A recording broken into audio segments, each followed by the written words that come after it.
Maulan-ulan nga dito sa amin tapos katatapos ko lang manghugas ng mga plato kaya naman magluluto na ako ng mga binilad ko. Kinuha ko na nga rin pala itong malunggay chips tapos itong gagawin nating pop rice. Kunti nga lang kinuha ko dito sa dalawang to kasi ako lang naman yung kakain tapos yung pamangkin ko. Nagpainit na nga rin pala ako ng kawali tapos sinagyan ko ito ng mantika para makasalang na. Unti-unti nga lang yung pagsasalang ko ng malunggay chips kasi madali lang masunog.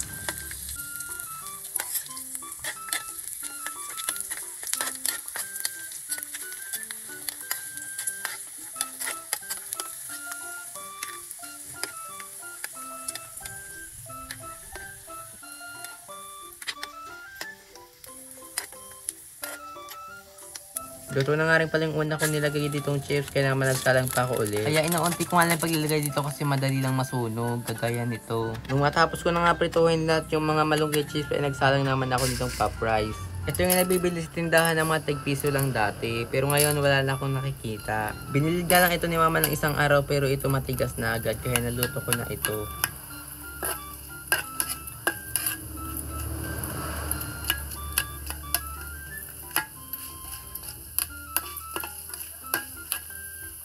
Nung matapos ko na itong malutong malunggay chips tapos itong pop rice ay kumuha naman ako ng asukal para dito sa ating pop rice. Mas masarap pa kung may asukal kaya naman nag-caramel na ako nito. Nilalo-halo ko nga lang ito hanggang sa matunaw. Ayan na, nilalagay na natin dito yung ginawa nating pop rice.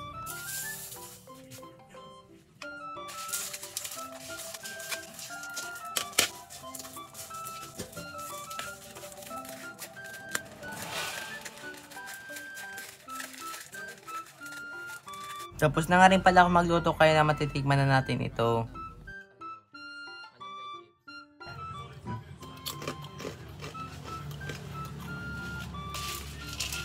Yung rice.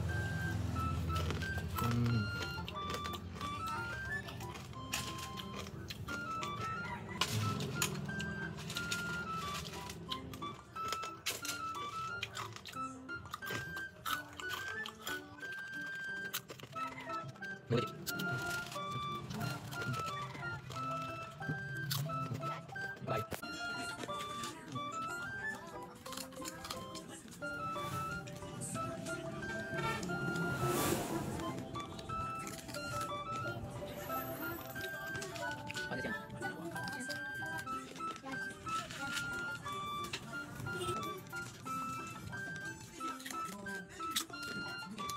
Good night.